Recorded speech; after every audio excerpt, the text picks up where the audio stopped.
안녕하세요. 사연에 빠지다의 DJ 민영입니다. 오늘도 두 가지 사연 준비되어 있어요. 끝까지 함께 해주시고요. 구독과 좋아요 버튼도 눌러주세요. 그럼 오늘의 사연 바로 만나볼게요. 안녕하세요. 제가 어렸을 때 집에 큰일이 두 가지가 있었는데요. 첫 번째는 아빠가 보증을 잘못 써셨던 일이었어요. 그때만 해도 어째서 그따위 보증이 존재했던 건진 모르겠습니다. 여기에 무슨 말이며 설명이 더 필요할까요? 두 번째는 말이죠. 저희 엄마가 계모임에서 사기를 당하신 것이었어요. 시골 동네에서 예전에 쉽게 찾아볼 수 있었던 게 아주머니들끼리 모여서 드는 개였죠. 저희 가족이 살았던 서울의 어느 변두리 동네에서도 그런 계모임이 존재하고 있었고요. 하필이면 저희 엄마가 나쁜 마음을 먹은 개주가 돈을 쥐고 있었던 그 계모임에 돈을 갖다 부었던 분이었습니다. 엄마는 원래 개를 들고 계셨었는데 그러던 와중에 아빠가 보증으로 잘못되셨던 건데요. 그러자마자 개모임에 당시 개주가 야반도주를 했습니다. 개모임이라는 게 여럿이 드는 거니까 엄마 말고 피해자가 또 있었을 거 아니에요. 게다가 정감이 넘치는 동네였기 때문에 더욱 난리가 나고 다들 충격에 빠져 배신감으로 치를 떨었어요. 다른 피해자 아주머니들이 분통을 터뜨리며 차라리 콱 죽고 싶다고 울다가도 저희 집 사정을 떠올리면 얼굴에 눈물을 닦았습니다. 빚보증으로 폐가망신을 당하게 된 저희 집 사정에 비하자면야 당신들의 사정은 양반이었기 때문입니다. 온 동네 사람들이 저희 집을 향하여 망해도 저렇게 망할 수가 있나 하고 혀를 끌끌 차며 안타까워했습니다. 그래서 더 이상 그곳에서 살 수가 없었어요. 오만 관심과 눈초리를 다 받게 되어서 그런 건 아니었고 그곳에서 계속 살기엔 돈이 없었기 때문입니다. 거의 몸만 빠져나왔던 것으로 기억해요. 과장이 아니고요. 진짜로 짐을 챙긴 게 거의 없었어요. 그 정도로 상황이 나빴었네요. 그때 경기도로 나왔었죠. 그런 곳을 집이라고 부르는 것 자체가 절망적이었던 그런 열악한 공간에서 5식구가 몸을 뉘었습니다. 제가 집에서 막내예요. 위로 언니가 있고 오빠도 있지요. 민망한 소리지만 저는 집에서 귀여운 막둥이였답니다. 한껏 막내답게 그저 해맑은 모습으로 아무 고민 없이 지내며 자라왔던 저였어요. 그랬기 때문에 집안에 닥친 커다란 위기 앞에서 더욱 힘들었고 낯설었던 것 같아요. 태어나서 처음으로 마주하는 부모님의 절망에 잠긴 모습을 볼 때면 무서운 기분이 들기도 했습니다. 차라리 그냥 다 같이 죽자. 여기서 끝내자. 살아봤자 뭐해. 살아봤자 하루하루가 고통일 뿐이야. 명신 엄마, 그래도 우리 자식들이 있는데 어떻게 그래. 토끼 같은 자식 새끼들, 아직 어린애들 두고 어떻게 그러겠냐고. 힘들어도 견디자. 응? 참아보자. 견디고 참는다고 해서 달라지는 게 있을까? 이 고통의 끝은 있을까?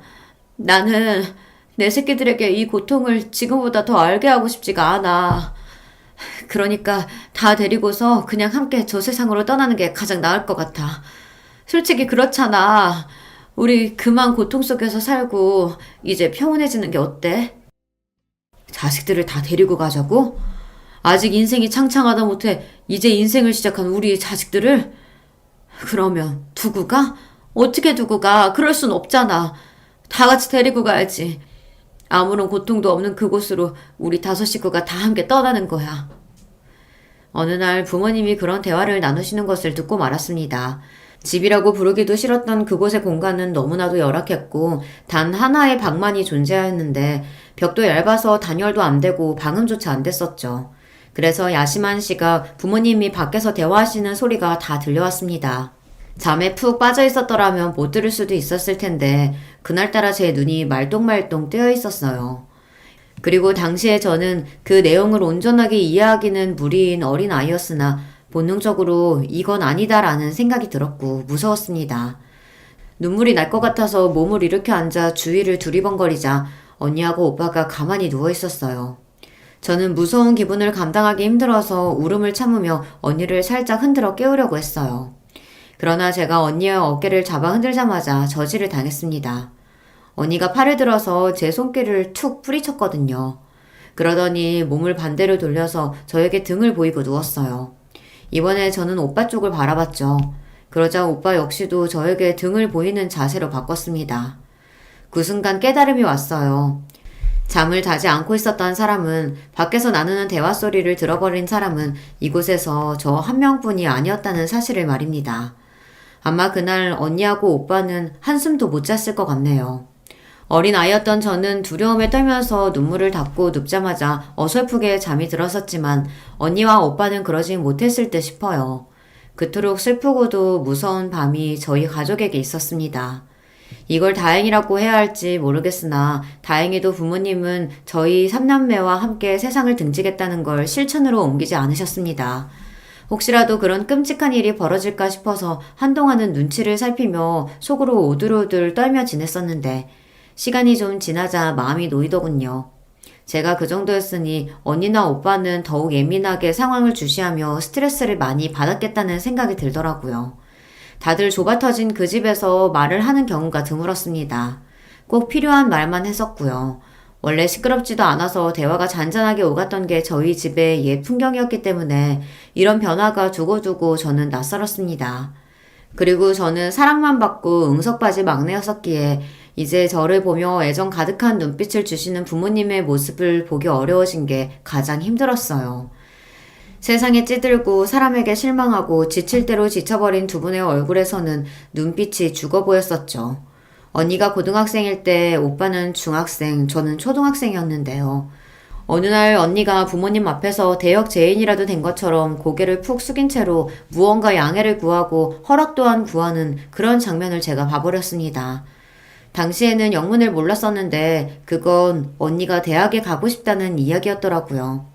집안 사정이 워낙 처참하다 보니 솔직히 대학 진학은 사치고 당장에 돈부터 버는 것이 현실적으로 맞았습니다.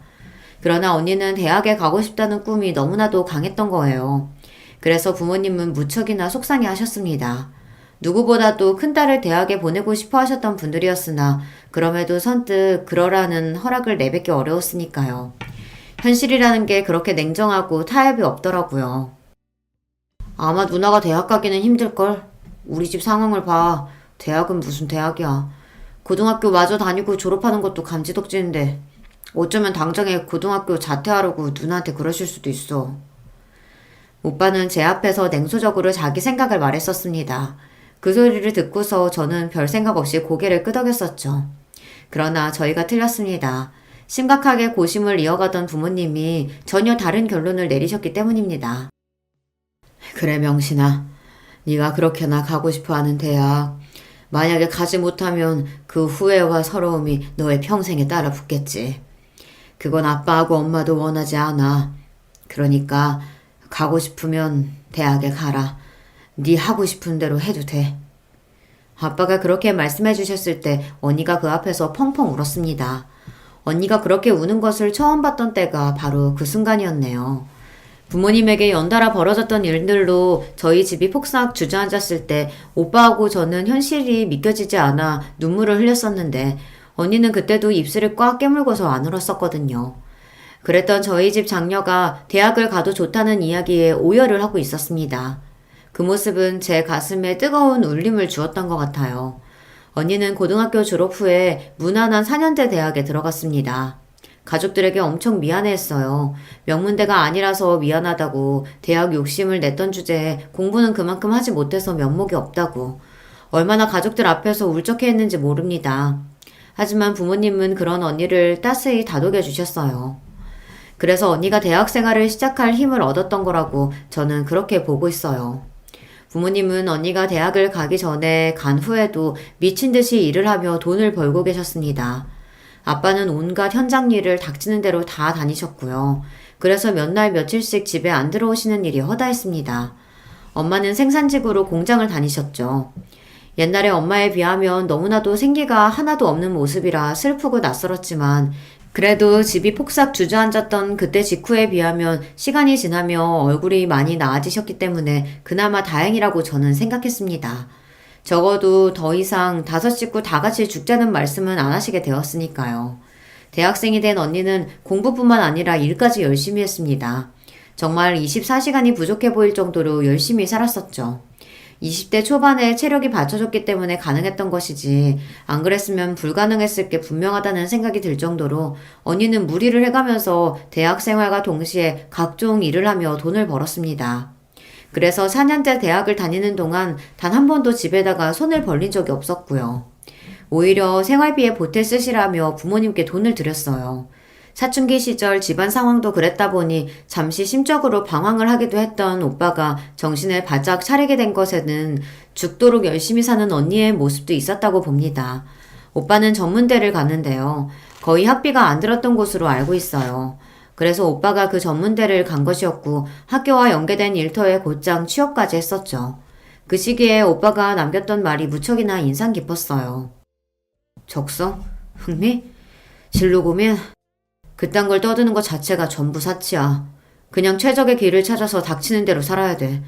안 그러면 우리 같은 사람들은 이 사회에서 못 살아남으니까. 그렇게 말을 하던 오빠의 모습이 무척이나 의젓해 보여서 인상 깊기도 했었지만요. 어딘가 가슴 한편이 알싸해졌던 그런 감각이 남아있네요.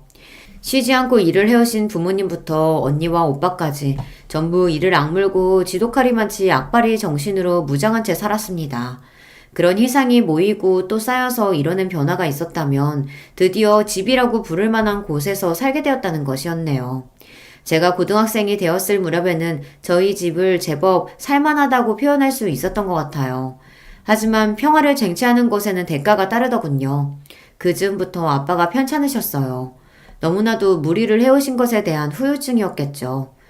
가장으로서 스트레스와 압박감도 지난 세월 너무 많았을 테고요.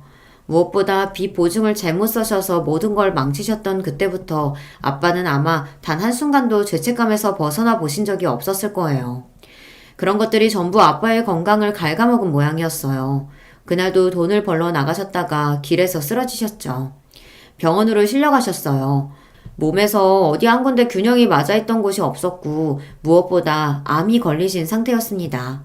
불행 중 다행으로 이 길라서 희망이 있었고요. 저희 가족은 희망만 있으면 된다라는 생각으로 그런 마음으로 똘똘 뭉쳤습니다. 엄마는 그간 얼마나 알뜰살뜰하게 살림을 해오신 것인지 비상금을 따로 모으셨더라고요. 비상금의 대부분은 언니와 오빠가 새마을비 명목으로 부모님께 드렸던 돈에서 나온 것이었고요. 엄마는 차마 자식들이 밖에서 고생을 해가며 벌어온 돈을 다 쓸 수 없었기에 아끼며 일부를 항상 고이 간직해왔다고 하셨습니다. 그 앞에서 저희 삼남매의 눈가와 가슴이 뜨거워졌었죠. 아빠가 또 자책을 하시고 미안해 하실까봐 일부러 저희 가족들 더 씩씩하게 굴며 암 별거 아니고 치료비 또한 얼마 안 드는 것처럼 그렇게 행동을 했었네요. 저는 고등학교 생활 내내 따로 학업비 명목으로 집에서 돈을 받아본 기억이 없는 것 같아요. 교과서를 닳고 닳도록 보았고요. 문제집은 교무실을 기웃거리며 돌며 공짜로 받았습니다. 자존심이요? 친구들의 시선이요? 그런 건 정말 최소한의 여유가 있어야 신경을 쓰는 것이잖아요. 저는 밑바닥까지 봐왔던 입장으로서 그깟 자존심이 밥먹여준다고 생각하지 않았습니다. 사실 미성년자 학생이 그렇게 굴기 쉽지 않잖아요. 감수성 예민할 때니까요. 하지만 그럼에도 저는 아주 악착같이 구는 면모가 강했던 것 같아요. 제 위로 언니와 오빠가 얼마나 악바리 정신으로 사는지 봐왔기 때문에 아마 그런 모습을 보면서 배워왔던 것이겠죠. 학교 뒤편에 있는 매점은 들어가 본 적도 없습니다. 항상 소화기관이 약해서 간식거리를 먹으면 배가 아픈 사람처럼 친구들 앞에서 그렇게 굴었어요. 그 핑계로 매점도 가지 않았었죠. 실상은 돈 한 푼이 아까워서 아무것도 못 사 먹었던 것이지만요. 가족들이 얼마나 힘들게 벌어온 돈인지 아니까 함부로 쓸 수가 없었습니다. 피와 땀이 담긴 돈을 저는 아주 귀하고 중하게 여겼습니다. 어린 시절에 집안 사정이 어려운 걸 겪게 되면 보통 두 가지로 결과가 나뉘더라고요. 비관적으로 철이 안 들거나 지나치게 철이 들어버리거나 둘 중 하나라고 합니다. 저는 후자였어요.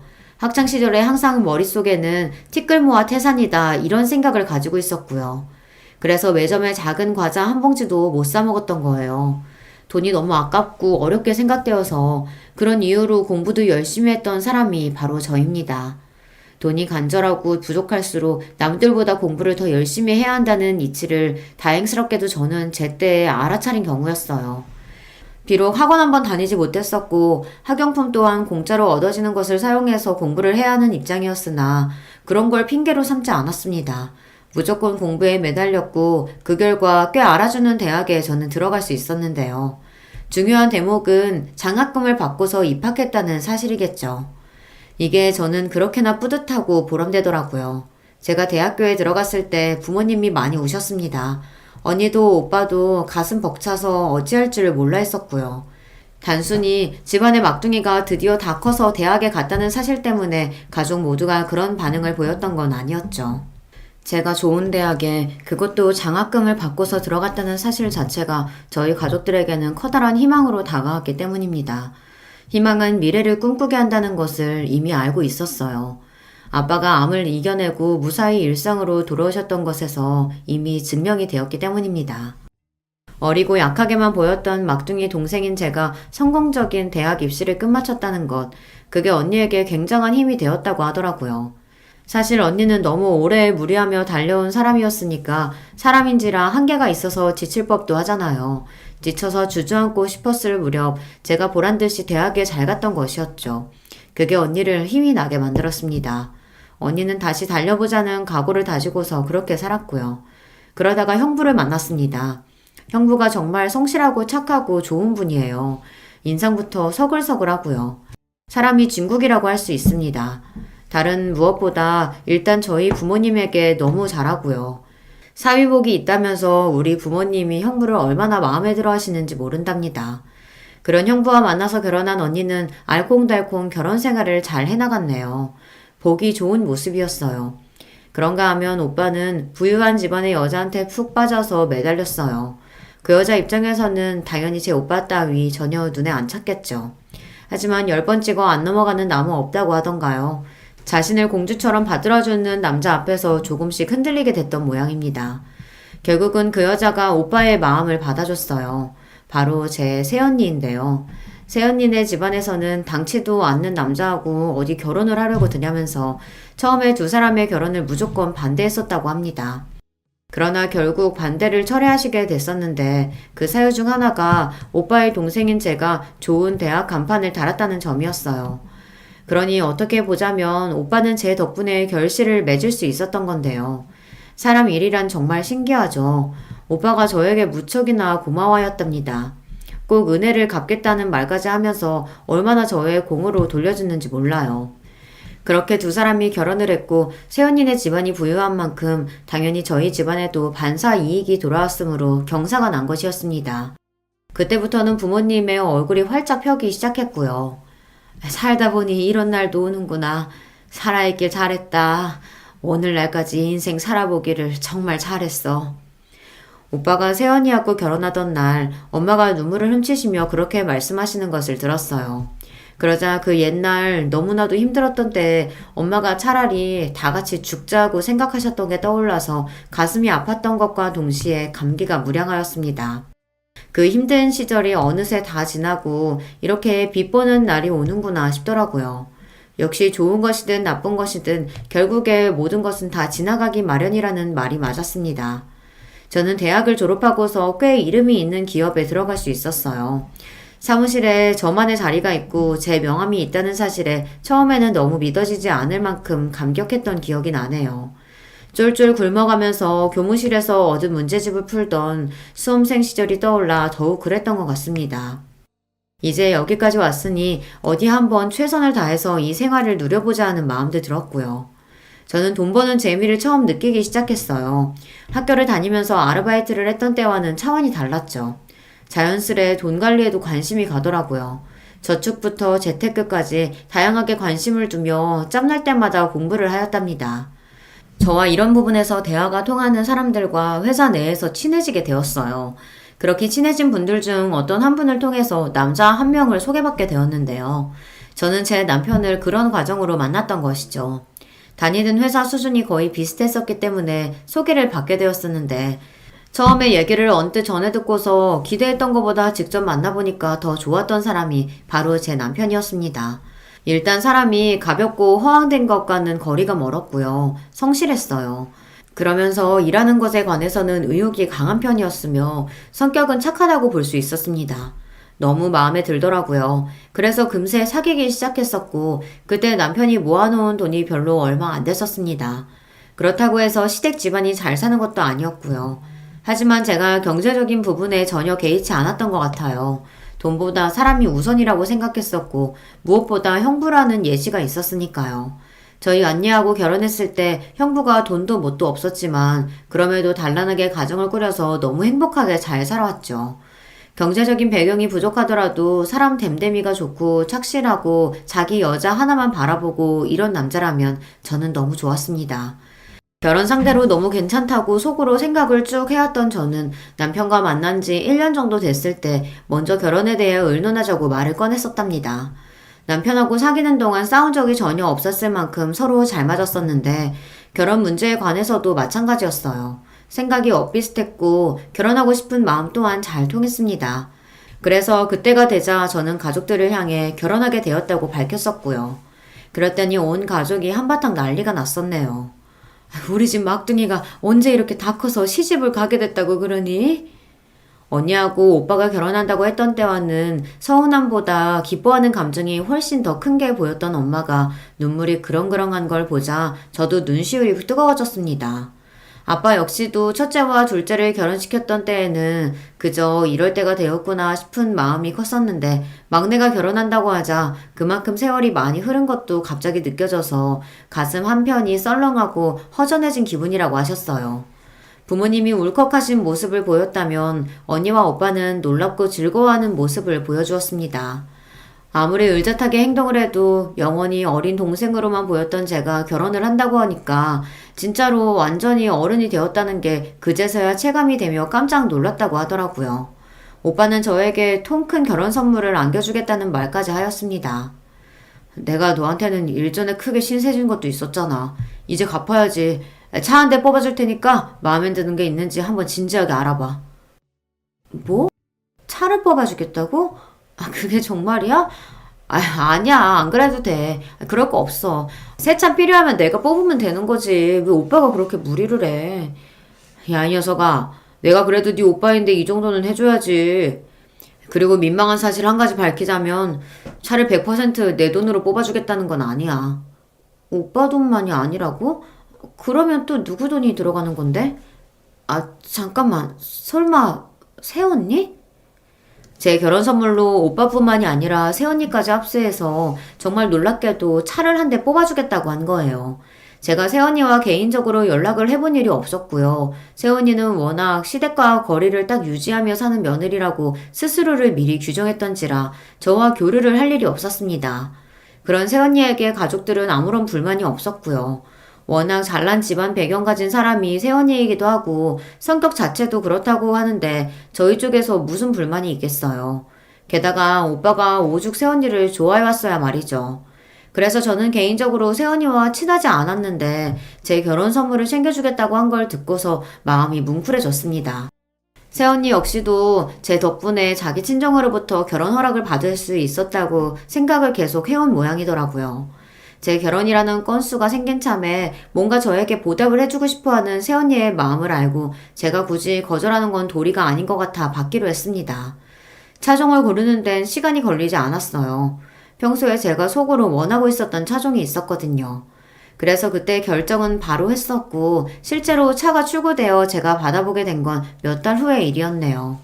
그럼에도 결혼식 전이었기 때문에 선물 받는 기분이 아주 제대로 났었답니다. 그 유명한 벤츠 차량이었고요. 제가 벤츠의 차주가 되다니 정말 날아갈 듯이 기쁘고 말도 못하게 행복했답니다. 제 차가 된 벤츠를 직접 운전해보고 나서 즐거워하는 저를 보며 부모님도 무척 흐뭇해 하셨고요. 언니하고 형부는 너무 좋아해 주었어요. 혹시 저만 새언니로부터 거나한 선물을 받게 되어 질투를 사는 일은 전혀 있지도 않았었네요. 오히려 언니도 형부도 본인들은 저에게 폼나게 선물을 못 해주지만 그걸 제가 이해해 줄 거라고 믿는다는 말을 하며 은근히 저에게 미안해 했습니다. 이런 가족이었어요. 결혼 과정에 있어서 저는 제 가족들 덕분에 마음이 든든했답니다. 너무 고마운 점 투성이었고요. 제가 앞으로 정말 행복하게 가정 잘 꾸리고 살아서 가족들에게 좋은 모습을 보여주는 것으로 보답해야겠다는 다짐이 저절로 설 정도였어요. 제가 보통으로 악착같이 살아온 시기를 겪어온 사람이 아니었잖아요. 그랬던 제가 어디 가지 않았습니다. 오빠하고 세연이 부부가 통 크게 벤츠를 선물로 뽑아줬으니 그렇게 이득을 본 만큼 제가 다른 부분에서 대출 같은 거 없이 자력으로 어떻게든 신혼살림을 다 꾸려보겠다는 의욕이 활활 불타올랐거든요. 그때 정말 하루 24시간이 모자랐어요.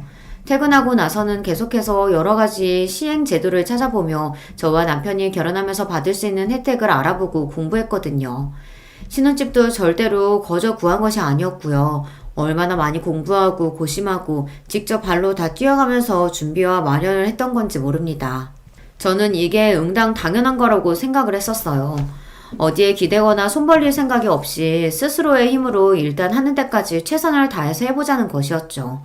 이런 저의 면모를 남편이 잘 맞춰주었기도 했고요. 저 혼자 노력하고 열심히 해봤자 상대방이 아무 반응이 없거나 반대의 뜻을 보이면 의미가 없는 거잖아요. 하지만 역시나 남편은 저와 잘 맞았죠. 그래서 저는 설마하니 제가 남편과 결혼 생활에서 문제를 겪게 될 거라고는 상상도 못 해봤었습니다. 그것이 저의 커다란 착각이었던 것이죠. 시댁 이야기를 해봐야겠는데요. 신기하게도 시댁과 제 친정이 뭔가 비슷한 점들이 많았습니다.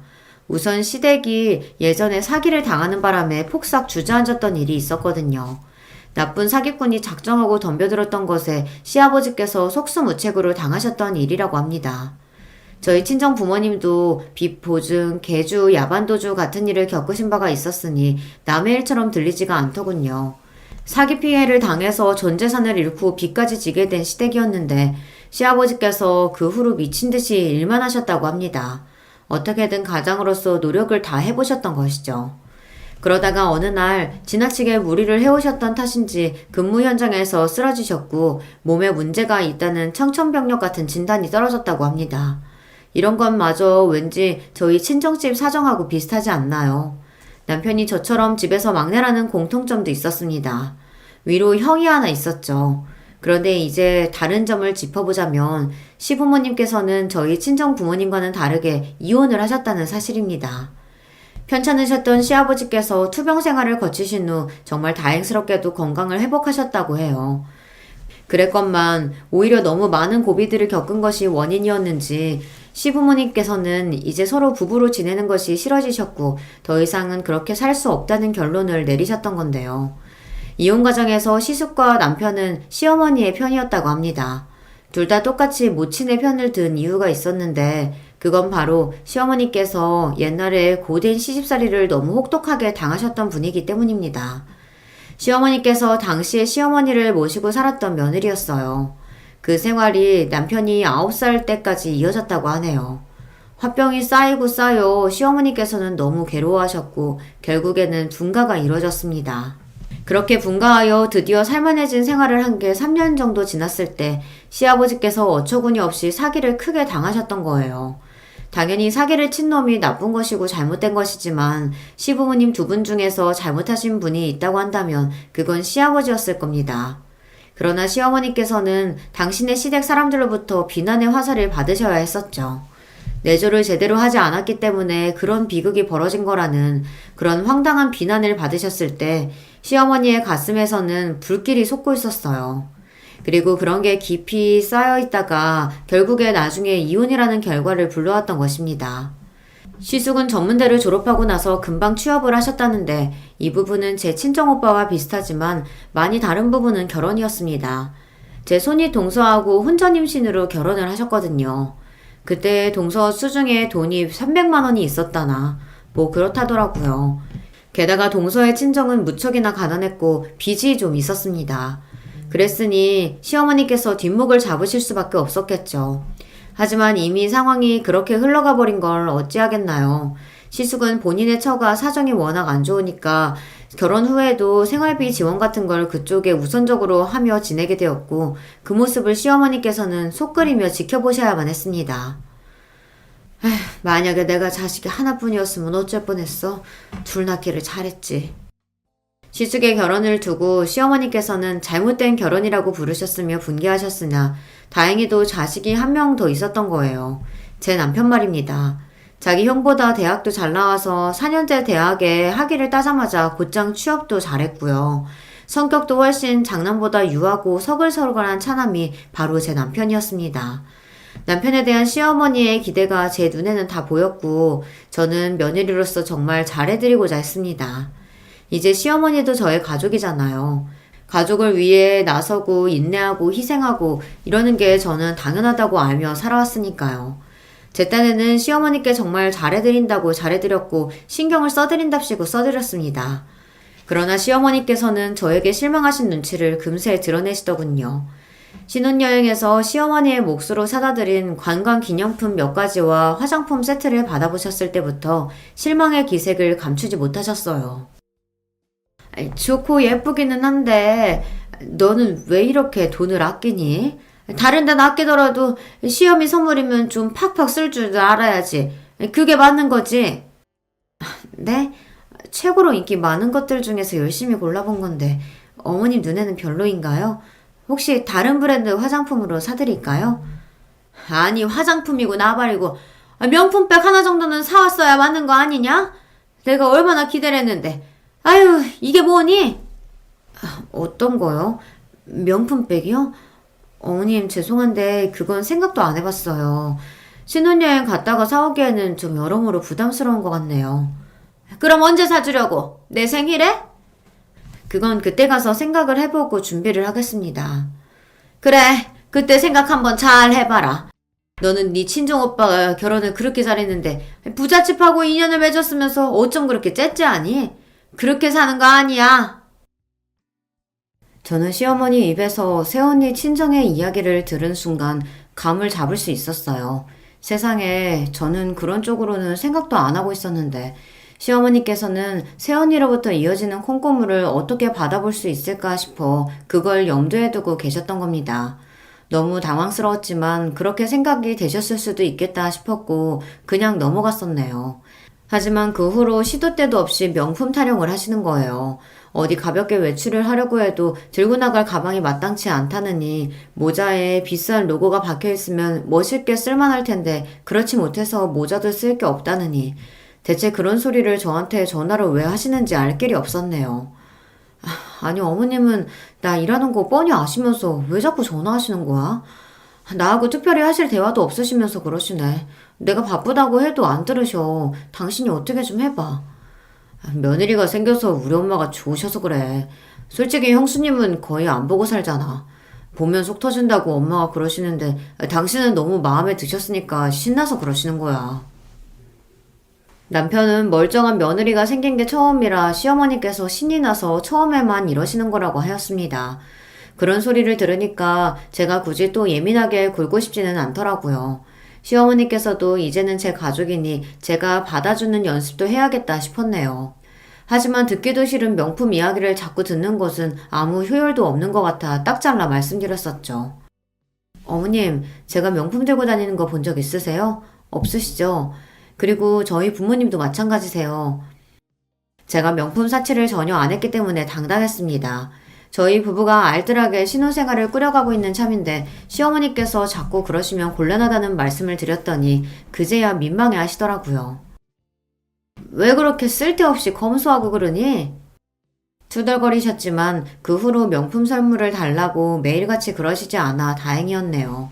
놀랍게도 이때가 결혼식 날로부터 겨우 한 달이 지났던 시기였고요. 시어머니께서는 자꾸 저에게 뭔가를 바라고 기대하셔서 그게 부담스러웠습니다. 어련히 제가 다 알아서 해드릴 텐데 자꾸 요구를 하시며 또 그 요구가 상세하면서도 지나쳤기 때문에 제 입에서는 한숨이 끊이지 않았죠. 이런 경우가 살면서 처음이었기에 더욱 머리가 아팠습니다. 남편은 저한테 이해 좀 해달라고 했어요. 곤란한 저의 입장은 이해 안 하면서 시어머니의 입장은 눈물겹게 잘 이해해주려고 하더군요. 착한 남편이니 당연했네요. 착한데 불효자인 사람도 있나요? 그러니 워낙 성격이 착한 남편은 당연히 볼 것도 없는 효자였습니다. 시어머니께서 옛날에 고된 시집살이를 당하셨던 걸 두고두고 마음 아파하면서 우리 엄마 진짜 고생했다라고 말하는 그런 자식이었고요. 남편이 착하니까 효자라는 것은 진작 알았지만 그런 생각까지 가지고 있었던 줄은 몰랐네요. 결혼하고 나서야 알게 된 부분입니다. 처음 만났을 때부터 마음에 들었고 호감이 갔었고 많은 확신을 가지고 결혼으로 나아갔던 그런 관계라고 생각을 해왔건만 제가 미처 알지 못했던 남편의 면모들 때문에 솔직히 속으로 많이 당황스러웠어요. 그치만 실망 안 시키고 사는 사람이 어디 있겠나요? 그리고 남편의 입장에서는 제가 예상외로 매정하게 보여 그게 실망스러울 수도 있는 일이었죠. 그래서 저는 시어머니만 두둔하는 남편을 이해해 보려고 했습니다. 시간이 지나면 시어머니와의 관계 또한 좋은 방향으로 바뀔 거라는 기대 또한 해보았습니다. 그런 마음가짐을 지니고 있었음에도 불쑥 짜증이 솟아오르는 것만은 어쩔 수가 없더라고요. 왜냐하면 시어머니께서 가지고 있던 생각들이 제 기준에서는 이해가 안 됐었기 때문이에요. 힘든 각오가 있었기 때문에 당신이 세상에서 제일 불쌍하고 안 됐다 하셨습니다. 그런데 제 친정집도 정말 힘든 과거가 있었지만 이겨내고 극복했거든요. 왜 혼자만 비극적인 운명을 짊어지신 것처럼 구시는지 이해가 어려웠어요. 다 큰 자식에게 부모가 효도를 바라며 돈을 받는 건 당연하다고 하셨습니다. 그런데 제 친정 부모님들은 자식들이 생활비 하시라고 드렸던 돈들도 쓰기 아까워서 어쩔 줄 몰라 하셨던 분들이거든요. 시어머니께서는 제 새언니가 부자이면 온 가족이 그 혜택을 누려야 마땅한데 그렇게 안 살고 있으니 제 친정 식구들의 정신 상태가 이상한 것 같다고 하셨습니다. 아니, 그게 무슨 상관인가요? 새언니의 친정이 잘 살아서 좋은 건 맞으나 거기에 기대어 살기를 친정 식구들이 단 한 번도 바란 적이 없었습니다. 그런 생각 자체를 안 했고요. 이런 마당이었으니 시어머니와 제가 너무 안 맞았던 거예요. 제가 며느리 된 입장으로 당연히 스트레스를 참는 쪽일 수밖에 없었고요. 그래도 이런 시련들이 언젠가는 다 지나가겠지 싶어서 꾹 참고 때마다 맞춰드리며 지내고 있었습니다. 그러던 어느 날 시어머니께서 한 가지 사실을 알게 되셨어요. 제 벤츠 차량이 새언니의 돈이 들어간 것이라는 걸 아셨던 건데요. 제가 안 밝혔으니 범인은 누구겠나요? 남편이죠. 전말을 듣자 하니 시어머니께서 남편에게 벤츠를 끌고 다니고 싶다고 자꾸 졸라대셨다고 합니다. 그러자 남편은 그 차는 본인이 같이 타지도 않고 저만의 차라고 알려드렸고요. 그럼 너는 그 차 못 타니? 그 구두쇠가 티끌모아 태산 만들어서 차 뽑았다고 혼자 애지중지하는 거야? 아유, 진짜 못 살겠다. 그럴 거면 걔는 벤츠를 왜 뽑았대? 그거 살 때는 돈이 안 아까웠대?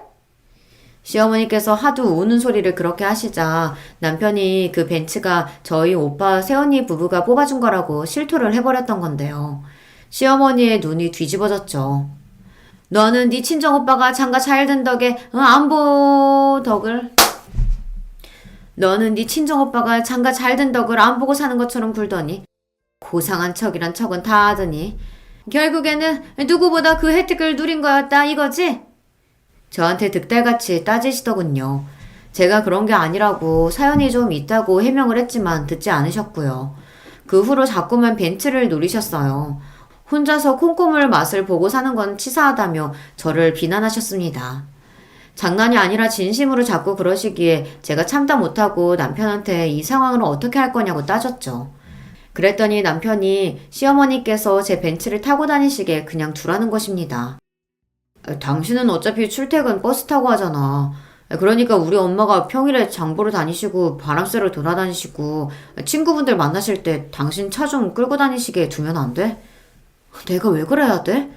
그리고 평일만 그게 되겠어? 과연 어머님이 평일만 딱 쓰고 금요일마다 내 차를 직접 돌려주실까? 그게 가능해? 당신은 생각을 좀 하고 말을 해. 왜 그렇게 사람이 종이 없이 굴어? 나는 천하의 무정한 사람 할 테니까 당신은 어머님이 벤츠 끄는 모습 보고 싶거든 직접 뽑아드려. 안 말려. 그럼 벤츠 뽑고 나서 할부금 같이 갚을 거야? 대체 내가 왜? 당신이 혼자 어머님께 선물 드리는 거지. 남편 돈으로 벤츠 뽑아드리라고 했더니 그건 좀 곤란하다고 하더군요. 어이가 없었네요. 고작 이런 남자인 줄 정말 상상도 못했기에 결혼했던 겁니다. 이렇게나 금세 밑바닥을 보게 될 줄도 몰랐었고요. 남편은 본인이 처가의 덕을 전혀 안 보려고 하고 그런 말도 입 밖으로 안 꺼내는 것만으로도 스스로를 최고의 개념 넘치는 남자라고 생각 중이었습니다.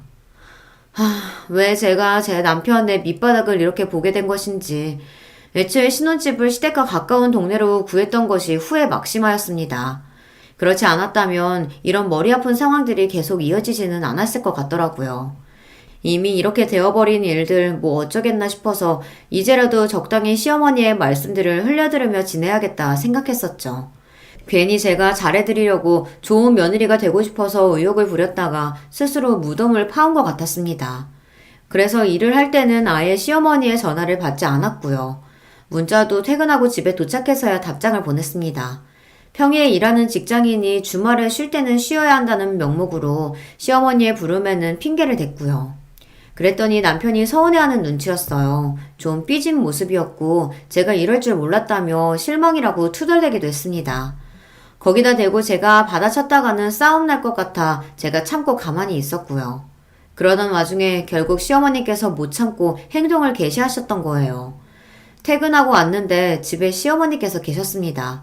심장이 멎는 줄 알았네요. 깜짝이야. 어머님, 어쩐 일이세요? 어떻게 들어오셨고요? 내가 내 아들 사는 집도 못 들어와 보니? 당당하게 저를 쏘아보셨죠. 남편이 현관 비밀번호를 알려드렸더라고요. 방금 퇴근하고 와서 피곤한데 시어머니께서 이러시니까 머리가 다 아팠습니다.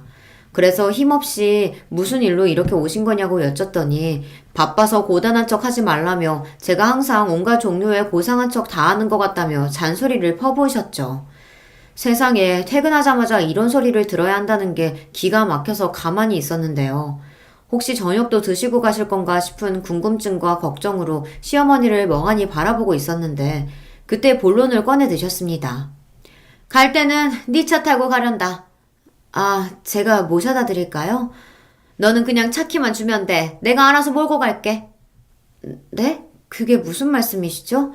설마 제 차를 어머님이 몰고 가시겠다고요? 가져가시겠다는 거예요? 예, 내가 진작부터 벤츠 끌어보는 게 소원이었던 사람이야. 너는 네 CM이 소원도 못 이뤄주니? 저기 어머님, 제가 능력이 대단한 사람이면 다 들어드리고 싶은데 죄송하게도 그렇지 못해서요. 그 차는 제가 정말 소중히 애지중지하는 건데요. 네 돈으로 뽑은 것도 아니잖아. 근데 너만 누리고 나는 누리면 안 돼? 너는 째째하다 못해 치사하게까지 하면 사람이 너무한 것 아니냐? 시어머니께서 삿대질까지 하시며 윽박 지르신 순간 제 얼굴에 침이 튀는 것까지 느껴졌습니다. 그때 머리 꼭지가 확 돌더라고요. 더 이상 못 해먹겠네요. 제가 엄청난 실수를 했다는 걸 스스로 인정하지 못해 오늘 여기까지 온 것 같아요. 그런데 이제는 인정하렵니다. 네, 제가 결혼을 잘못한 사람이었어요. 인생 최대의 실수였죠. 이제는 다 그만둘래요. 뭐야? 너 정말 웃긴다. 결혼이 애들 장난이니? 네가 그런다고 해서 마음대로 이혼할 수 있을 줄 알아? 모르셨죠? 저희 아직 혼인신고 안 했어요. 그게 무슨 말이니? 혼인신고가 아직이라니? 그럼 아직도 법적 부부가 아니란 소리? 네. 1인 가구여만 받을 수 있는 혜택이 있어서요. 그것 때문에 아직 혼인신고조차 안 한 상태였습니다. 그러길 천만 다행이었네요. 이런저런 정보 많이 찾으며 공부하고 한 푼이라도 아끼려고 했던 지난 노력이 오늘 이런 식으로 빛을 발할 줄은 몰랐네요. 결혼 생활은 이쯤에서 접을게요. 원인이 뭔지는 제가 말씀 안 드려도 잘 아시겠죠? 제가 차분히 말씀을 드렸더니 시어머니의 얼굴에 경악이 점점 퍼져나가더군요. 결혼하면 즉시 혼인신고를 하는 걸로만 생각을 하셨기에 이랬을 줄은 상상도 못 하셨던 거예요. 얼굴에 가득 차 있던 탐욕의 기운이 싹 가신 시어머니께서 난감해하시며 진정 좀 하라고 하셨어요. 저는 시어머니와 마주보고 있을수록 더 스트레스를 받는다고 알려드렸습니다. 난 이만 갈 테니까 저녁 잘 차려서 먹어라. 내가 왔던 일은 없던 일로 하고. 종종 걸음으로 시어머니께서 빠른 퇴장을 하셨고요. 저는 저녁을 차리는 대신 당장 해야 할 일들을 정리해서 적어놨습니다. 그리고 잠시 후 남편이 귀가를 하였는데 시어머니를 찾는 것인지 밝은 얼굴로 집안을 두리번거리더군요. 시어머니의 연락을 못 받은 모양이었습니다. 그런 남편에게 저는 이혼하자고 그랬어요. 혼인신고를 안 했으니 마무리는 깔끔할 것 같아서 다행이야. 넋이 나가있던 남편은 제가 적어놓은 정리 목록을 보면서 절망했습니다. 각자 짐을 빼는 수순, 집 정리, 돈 정리 이런 것들을 다 적어놨거든요. 그리고 시어머니로부터 제가 명품을 비롯하여 금전적인 것을 요구받았던 횟수 또한 하단에 기록을 해둔 상태였습니다. 벤츠를 빼앗아 가려고 하셨던 오늘의 시도까지 깔끔하게 기록이 되어 있는 걸 본 남편은 전의를 상실했어요. 그 어떤 변명이나 핑계가 안 통할 거라고 판단했는지 저한테 사과를 하였어요. 미안해. 내가 뭐가 옳고 그른지 몰랐어. 우리 엄마 일이라서 어쩔 수 없었나 봐. 용서해달라며 앞으로 잘하겠다고 하는데 그 모습마저 이제는 마마보이로 보일 뿐이었습니다. 무엇보다 저는 그렇게 골치 아프게 살고 싶지가 않았어요. 그래서 단호하게 굴었네요. 친정 식구들에게도 다 알렸고요. 그 덕에 도움을 받아서 더욱 빠른 정리가 가능했습니다. 전 남편 그리고 전 시어머니까지 저한테 매달리며 냉정하게 굴지 말고 기회를 더 달라고 그랬었는데요. 그냥 저는 냉정한 사람이 되기로 했습니다. 까짓거 천하의 냉혈한이 되어버리고 제 인생을 찾는 게 나았네요. 얼마나 후련했던지 몰라요. 저는 그 후로 돈에 관해서 열심히 공부한 것뿐만 아니라 인간관계, 특히 남자 보는 눈을 기르려고 신중하게 살기 시작했답니다. 그러다가 새로운 인연을 만났는데요. 의도했던 것은 아니지만 집안 형편이 빠듯한 사람이었어요. 하지만 이타적인 성격에 반해 결혼을 했는데 너무 행복하답니다. 시골 사시는 시부모님께서는 제가 온다 그러면 그 전날부터 온 집안을 쓸고 닦고 시장에 나가 장을 봐오시고 오만 호들갑을 다 떠셔서 미리 연락을 못 드릴 정도예요. 그리고 직접 농사 지은 것들 중 깨끗하고 맛있게 생긴 것만 소중히 골라다가 저를 주시네요. 그런 부모 밑에 자식이니 지금 제 남편이 얼마나 괜찮은 사람이게요. 속이 깊고 배려를 잘하고요.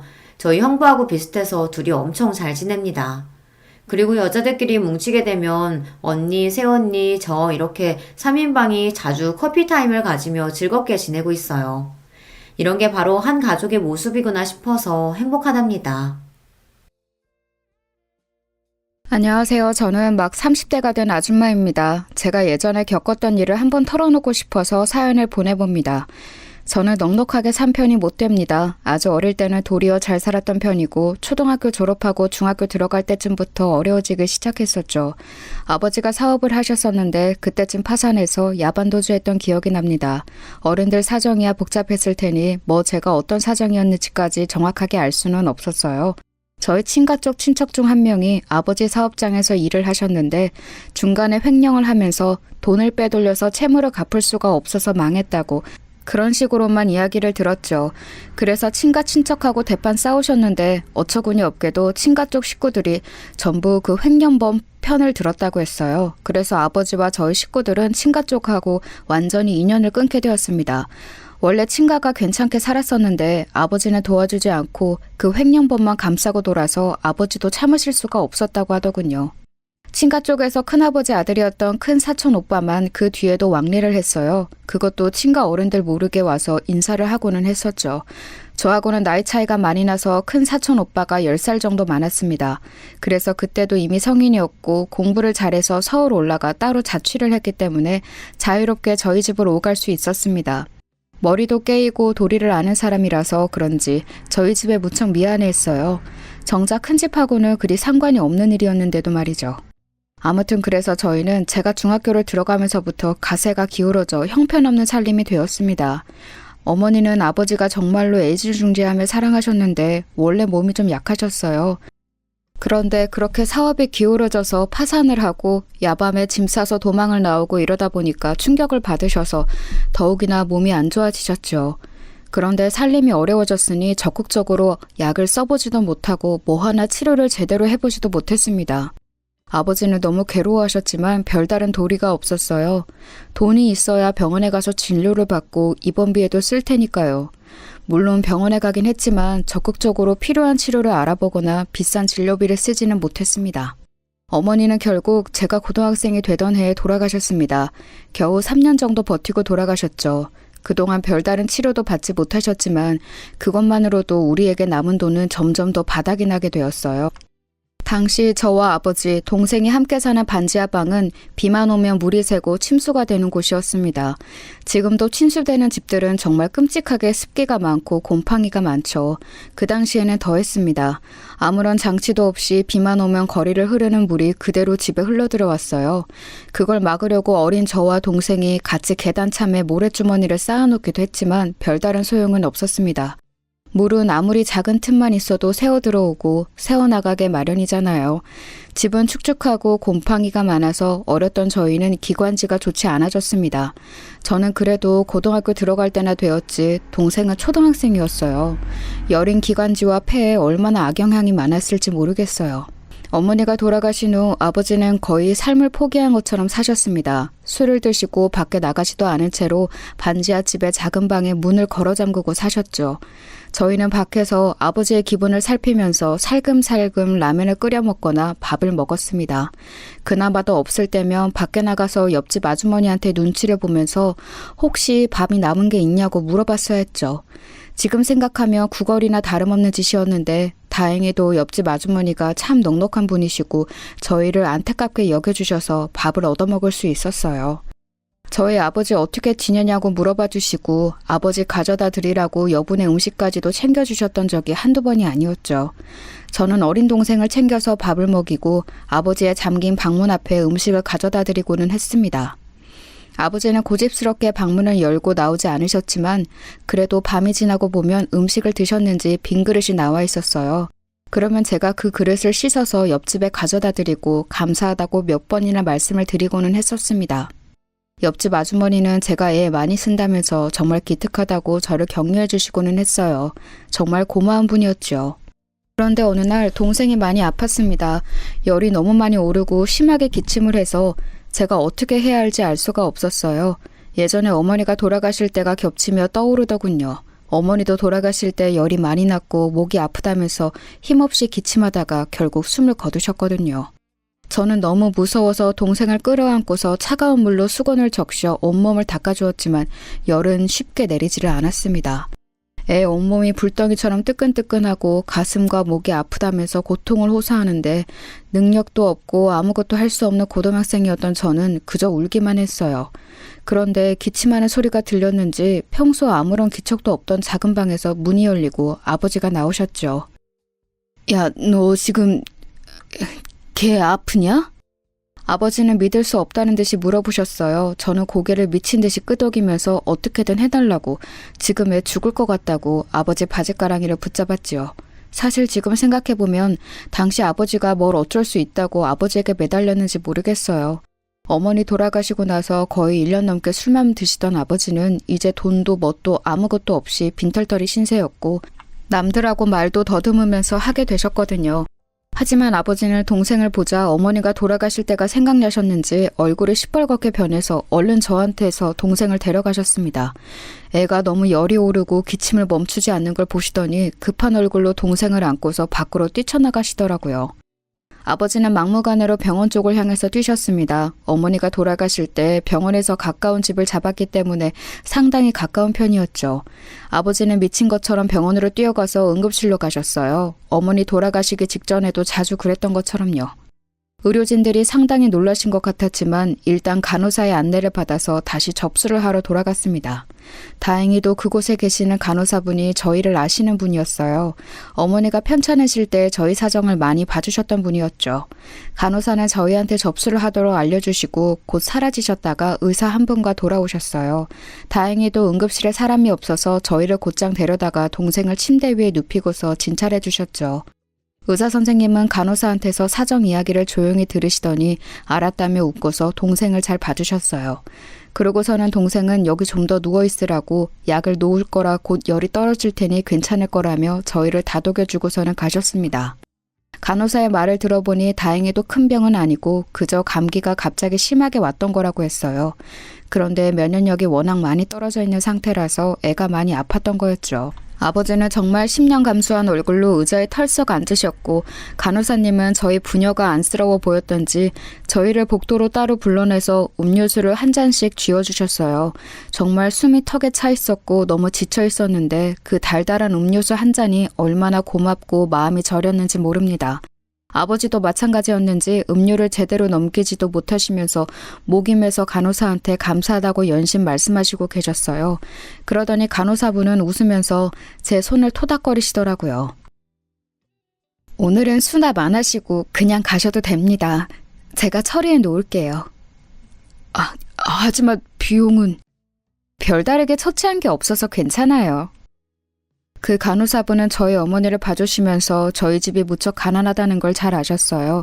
저의 어려운 사정을 알기 때문에 동생의 진료 비용은 직접 내주셨던 거였죠. 저와 아버지는 그것을 직감적으로 알아챘지만 뭐라고 드릴 말씀이 없었습니다. 제가 입을 열려고 하자 간호사는 제 등을 툭툭 쳐서 괜찮다는 듯이 웃어주셨어요.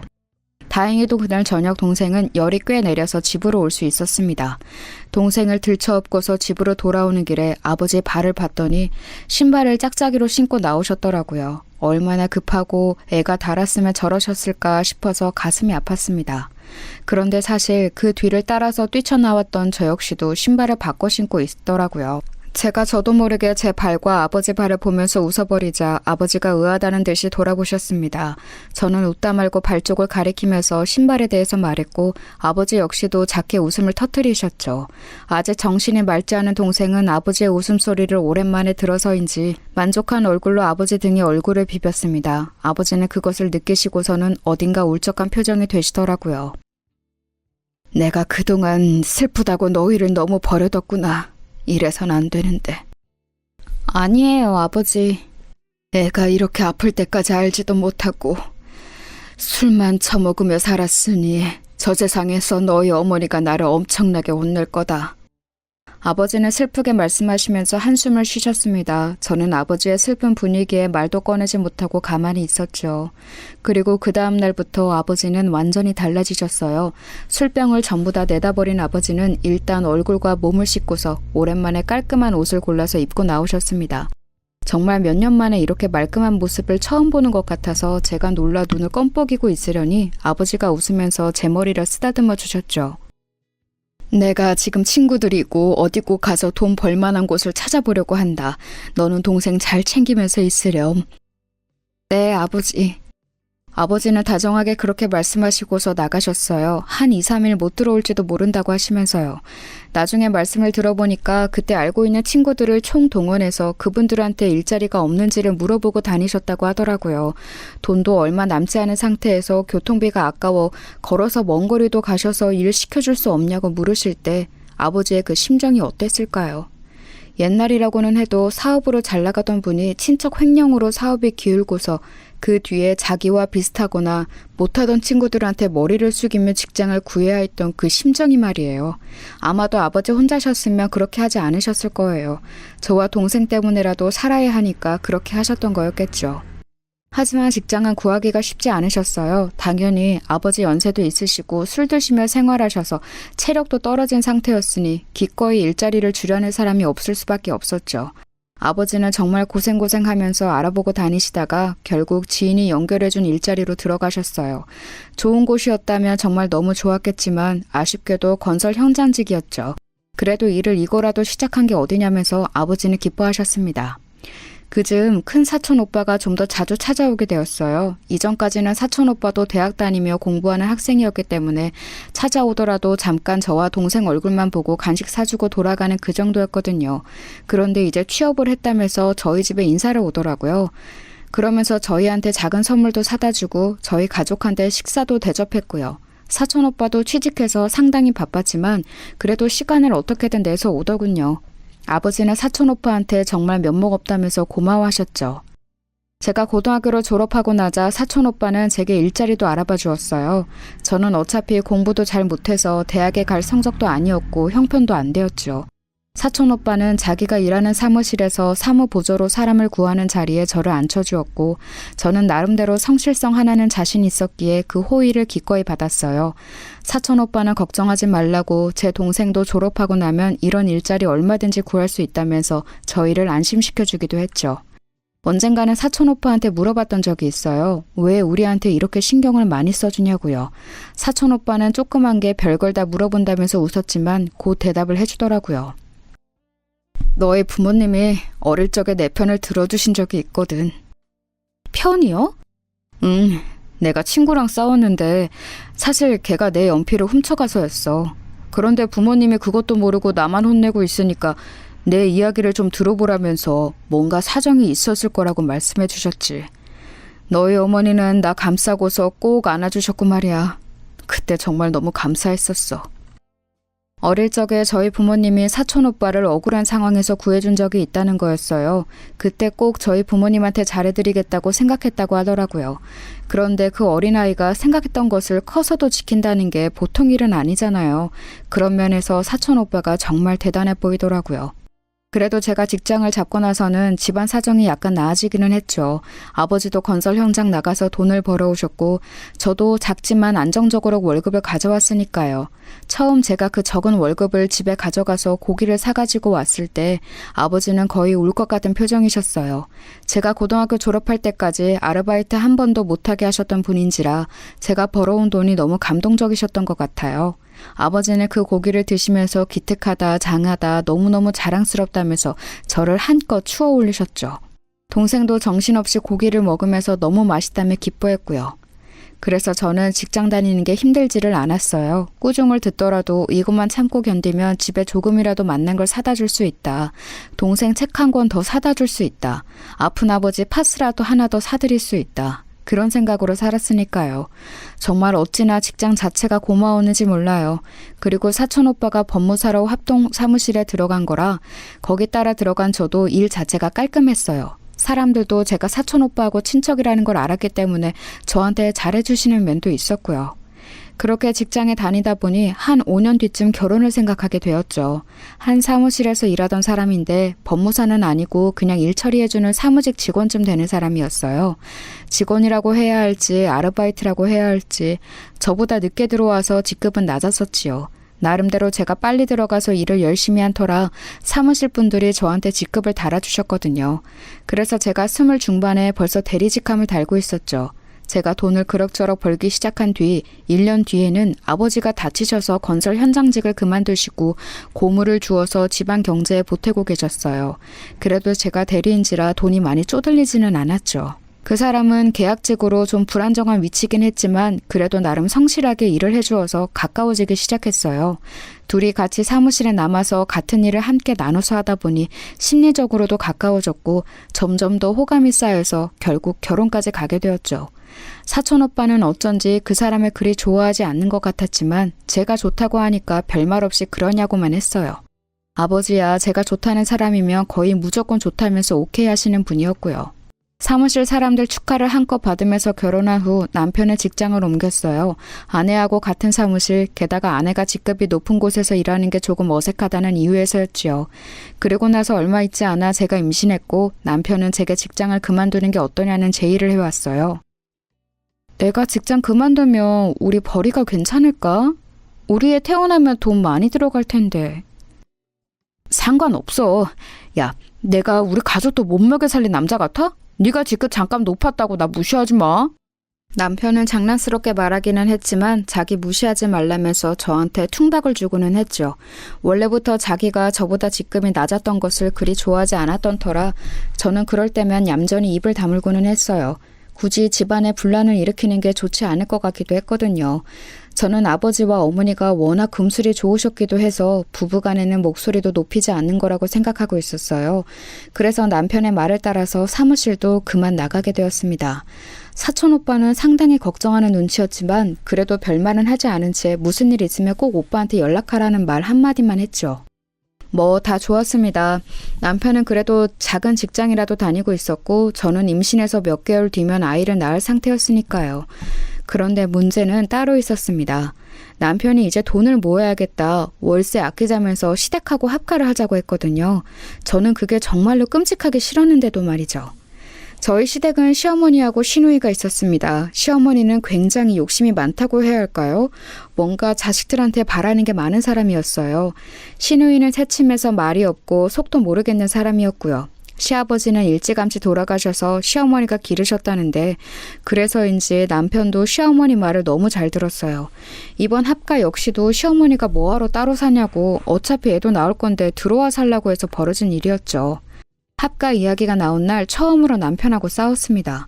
왜 합가처럼 중요한 일을 나하고 상의도 없이 정하냐고 화를 냈더니 남편은 어디 저 옆편녀가 남편한테 덤비고 말대꾸를 하냐고 화를 내더라고요. 저는 그동안 싸우기 싫어서 말대꾸를 안 한 거지 남편이 하늘 같아서 안 한 건 아니었습니다. 그래서 그날 정말 대판 싸우게 되었죠. 남편은 그동안 얌전한 줄 알았던 제가 그렇게 들이받으면서 싸우자고 덤비니까 좀 놀랐던 모양이에요. 합가가 그렇게 싫으냐고 하면서 그래도 자기 어머니가 아이 봐줄 거니까 훨씬 낫지 않냐고 저를 살살 구슬렸지요. 저는 정말 들은 척도 하고 싶지 않았는데 사실 생각해보니까 제가 친정 어머니도 없는 상황에서 아이를 낳으며 기댈 수 있는 곳이 시어머니밖에 없는 거예요. 가만히 고민해보니까 아무래도 시어머니가 애를 봐주시기는 해야 할 것 같아서 어쩔 수 없이 남편 말을 따라서 합가를 하게 되었죠. 예, 그런데 정말 실수였습니다. 아마 결혼하신 분들은 다들 아시겠죠? 시댁에 합가해서 사는 게 어떤 의미인지요. 하지만 저는 그때 너무 어렸고 제대로 결혼 생활이라는 것에 대해서 알기도 전이라서 감도 잡지 못했어요. 미리 알았다면 절대 합가하지 않았을 거예요. 저희는 혼수로 마련했던 가구들을 시댁으로 전부 가지고 들어갔습니다. 시댁은 단독주택이었는데 다행히도 아파트보다는 넓었어요. 방은 4개였고 그중 하나가 저희가 살기로 했습니다. 또 하나는 시누이, 또 하나는 안방이었고 나머지 하나는 창고방이었어요. 그런데 아무리 방이 넓어도 거기다가 TV나 냉장고를 놓을 수는 없잖아요. 그래서 저희는 저희 방에 침대만 넣어두고 TV는 거실에, 냉장고는 부엌으로 가져다 놓았습니다. 시댁의 낡은 냉장고 옆에 저희 새 냉장고가 들어서니까 부엌이 엄청 좁아지더라고요. 시어머니는 댁에서 원래 쓰던 냉장고는 버릴 생각이 없다면서 네 혼수 살림 내가 빼앗아 쓰지 않을 테니 안심해라 라면서 말씀하셨죠. 그런데 그 말투가 너무 비웃는 것 같다고 해야 할지 비꼬는 것 같다고 해야 할지 별로 좋은 느낌이 아니었어요. 원래도 시어머니 인상이 좋지는 않았어요. 상견례 때부터 이미 저한테 시어머니한테는 한 달에 용돈을 기본 50만 원 이상을 줘야 하는 거라고 설교를 하시지 않나. 원래 시집 올 때는 시댁에 가져올 선물도 혼수만큼 가져와야 하는 거라고 말씀하시질 않나. 저희 집이 사정이 좋지 않아 그저 잘 봐달라는 뜻으로 아버지가 문제 삼고 넘어가지 않으셨는데 말이죠. 저희가 합가한 이후에 이런 성향이 더 심해지면 심해졌지 덜해지지는 않았어요. 애초에 합가한 것 자체가 시어머니 주장에 따른 거더라고요. 시어머니는 따로 살면 돈만 더 든다고 차라리 합가해서 살면서 그 돈을 자기한테 달라고 하셨고요. 게다가 자기 아들이 며느리 남편이 되어서 마치 빼앗긴 것 같아 기분 나쁘다며 자기 옆에 두고 내 아들도 아들로 두고 며느리도 자기 딸처럼 데리고 있고 싶다고 하셨는데 당연히 어느 시어머니가 며느리를 자기 딸처럼 데리고 있을까요? 노예만 아니면 다행이죠. 게다가 제가 일을 그만둔 게 아주 좋은 먹잇감이 되었어요. 시어머니는 집에서 있는 가정주부가 대체 뭐 하는 거냐. 너 집안일 처음부터 다시 배워야 한다면서 저를 구박하기 시작하셨습니다. 제가 어릴 때부터 동생 챙기면서 일하던 터라 집안일을 아주 못하진 않았어요. 물론 몇십 년 경력의 가정주부인 시어머니가 보시기에는 좀 모자란 면이 있을 수 있었겠죠. 하지만 그렇게까지 저를 타박하고 화를 내실 정도는 아니었을 텐데 저한테 그렇게 화를 내고 꾸짖으셨어요. 처음부터 끝까지 그랬었죠. 냉장고에 음식 재료를 손질해서 보관하는 법부터 설거지한 그릇을 엎어놓는 방향까지 잔소리를 하셨어요. 그런 식으로 하면 재료가 금방 상한다느니, 과일은 그렇게까지 씻을 필요 없다느니, 설거지 그릇은 닦아서 바로 물기 말려 넣어둬야 한다느니. 아니, 그렇게 하지 않아도 저희 집안일 제대로 돌아갔었거든요. 하지만 합가해서 시댁에 신세 지고 있으니 너는 내 말에 따라야 한다는 듯한 말투셨어요. 사실 제가 합가하고 싶어서 한 게 아니라 시어머니 말을 따른 것뿐이었거든요. 제가 직장 그만두고서 남편 외벌이라 돈이 좀 모자라기는 했어도 살려면 살 수 있는 상황이었어요. 그런데 시어머니가 합가를 하자마자 그런 식으로 나오시니까 제가 너무 스트레스를 받았습니다. 시어머니는 제가 임신을 한 상태든 아닌 듯 상관없다는 투로 저한테 집안일을 시키고 구박을 하셨었지요. 남편한테 하소연을 해봐도 듣기만 할 뿐 결국 결론은 네가 참아라 여서 더 화만 날 뿐이었어요. 남편은 이제 결혼해서 제가 임신까지 했으니 어쩔 거냐는 듯한 태도여서 더 분노가 속에 쌓였죠. 그렇다고 친정에 말할 수도 없었어요. 친정아버지는 고물을 주워다가 집안에 보태고 계셨고 동생은 역시 사촌오빠가 소개해준 일자리에 들어가서 일을 막 배우고 있는 참이었고요. 두 사람은 자기 삶을 꾸리기에도 바쁜 터라 제가 뭐라고 걱정을 더 보탤 수가 없었죠. 친정어머니라도 계시다면 제가 조금 더 이야기를 하기 수월했겠지만 어머니는 돌아가신 지 오래되었으니 뭐 어쩔 도리가 없었거든요. 사실 합가를 했다고 해서 돈이 덜 드는 것도 아니었어요. 시어머니는 함께 사니까 당연히 시장도 제가 봐와야 한다고 주장하셨고 생활비도 내놔야 한다고 하시더군요. 한 달에 5, 60만 원씩 생돈으로 시어머니께 드리고 게다가 기타 시장을 보는 돈도 전부 남편 월급에서 나가니까 이건 따로 살 때나 합가해서 살 때나 생활비는 거의 비슷하게 들어갔어요. 어차피 월세도 시어머니께 드리는 만큼 들어갔으니까요. 그런데 저는 스트레스를 몇 배로 받고 도리어 생활의 질은 뚝뚝 떨어져 갔죠. 시어머니만 문제였던 것은 아니었습니다. 시누이는 새침하고 처음에는 아예 저하고 얼굴을 제대로 볼 생각도 하지 않았어요. 시누이는 대학에서 공부하는 사람이었고 고졸에 불과한 제가 상당히 바보 같아 보였던 것 같습니다. 남편도 고졸이기는 했는데 그래서인지 시누이한테 쩔쩔맸어요. 집안에서 시누이가 굉장히 똑똑한 사람이고 남편하고 시어머니는 시누이 말이며 다 맞는 줄 알고 껌뻑 주는 역할이었던 거였죠. 사실 아는 건 많은 것 같았어요. TV 보다가 하는 말도 참 유식한 게 많았고 시어머니나 저 남편하고는 말투부터 좀 다르기는 했거든요. 그런데 문제는 대학 졸업할 나이가 지났는데도 여전히 휴학 상태였다는 거였어요.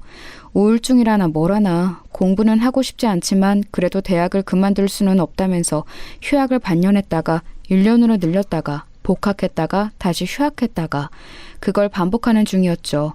우울증 진단서도 받아놓고서는 병원도 열심히 다니더라고요. 대체 무엇 때문에 그렇게 우울한지는 알 수 없었어요. 저처럼 어려운 환경에서 고등학교 졸업하자마자 일터로 달려나간 사람도 있는데 시누이는 집이 그리 잘 사는 건 아니었어도 대학까지 다니면서 꽤 여유롭게 살았는데 말이죠. 물론 사정 따라 우울증이 걸리는 건 아니지만 그래도 어느 정도 이해되는 정도가 있잖아요. 대학을 제대로 다니지 못할 정도로 힘들어하는 건 제 입장에서는 대체 왜 저러는지 알기가 힘들었지요. 그러면서 저하고 남편을 그렇게 무시하기까지 하니까요. 그러면서 시누이는 결혼 후에 졸업하겠다면서 결혼 준비 중이었어요. 우울증 치료한다고 갔던 병원에서 만난 남자라던데 그쪽 남자네 집도 그리 넉넉하지는 않아서 결혼식도 작게 빨리 치르고 싶다고 하더군요. 남자가 학력은 높은데 경제적인 여유는 없고 시누이하고 빨리 결혼은 하고 싶고 그래서 그냥 자기 사는 집에 들어와서 살자고 한다더군요. 시누이는 그 남자네 집하고 시댁하고로 왔다 갔다 하면서 남자랑 반동거 상태로 지내고 있었어요. 결혼식을 하게 될지 그냥 혼인신고만 하고 살지 고민하는 중이었죠. 그런데 그러던 중 임신 6개월 되었을 때쯤이었어요. 하루는 시어머니가 제가 시장에서 사온 채소 관련으로 저를 엄청나게 혼내셨거든요. 질 좋지 않은 채소를 사왔다고요. 아직도 채소 고르는 법도 모르냐면서 혼내시는데 그날 이상하게 몸도 좋지 않고 열도 올랐던 터라 시어머니 말이 제대로 들리지도 않았어요. 빨리 누워서 쉬고 싶은데 세워놓고서 채소 관련 꾸중만 거의 30분을 하고 있으니까 거의 머릿속이 어질어질해서 견딜 수가 없었죠. 그러다가 눈앞이 휙 돌더라고요. 어지러워서 똑바로 서 있을 수가 없는데 앞에는 시어머니 계속해서 저한테 뭐라고 하고 정신을 차릴 수가 없었어요. 너 똑바로 서! 엄살 부리지 말고! 시애미가 우습게 보이니? 제가 휘청거리자 시어머니가 소리를 지르셨어요. 저는 정말로 엄살이 아닌데 엄살 부리지 말라면서 계속해서 큰 소리를 내셨죠. 머리는 울리고 눈앞은 돌고 그러다가 제가 쓰러졌어요. 저도 쓰러지면서 정신을 잃었기 때문에 정확히 제가 어떻게 되었는지는 알지 못합니다. 그런데 눈을 감았다가 뜨니 병원이더라고요. 처음에는 흰 천장만 보여서 제가 어떻게 되었는지도 몰랐어요. 어머니? 이게 대체... 너 어지러면 빨리 말을 했어야지. 나만 나쁜 사람을 만들고... 시야에 나타난 시어머니가 대뜸 저한테 화를 내기 시작했습니다. 옆에서 의료진이 다가와 말리더라고요. 그러더니 안타깝다는 얼굴로 이것저것 저한테 물어보고 체크를 하더니 제가 유산했음을 알려왔습니다. 순간 정신이 멍하더군요. 저는 결혼 생활이 행복하지 않았지만 그래도 제가 곧 아이를 낳으면 그 예쁜 아이를 제 품에 안고 기를 생각으로 참고 지내고 있었어요. 저는 정상적인 가정에서 제 아이를 행복하게 해주고 싶었거든요. 그런데 그렇게 쓰러져서 유산하다니 정말 상상도 못했던 일이었습니다. 그나마 바로 쓰러지던 순간에 시어머니가 옆에 있어서 하혈하는 것을 보고 응급차를 불러서 다행이기는 했어요. 그 덕분에 몸은 많이 상하지 않을 수 있었죠. 하지만 임신 6개월 차에 아이를 잃은 슬픔은 정말 견뎌내기 어려웠습니다. 그때는 남편도 많이 슬퍼했어요. 남편도 아이가 곧 태어날 거라는 기대에 부풀어 있었기 때문이었죠. 어쨌든 우리의 한 가정이 완성된다는 기대가 있었으니까요.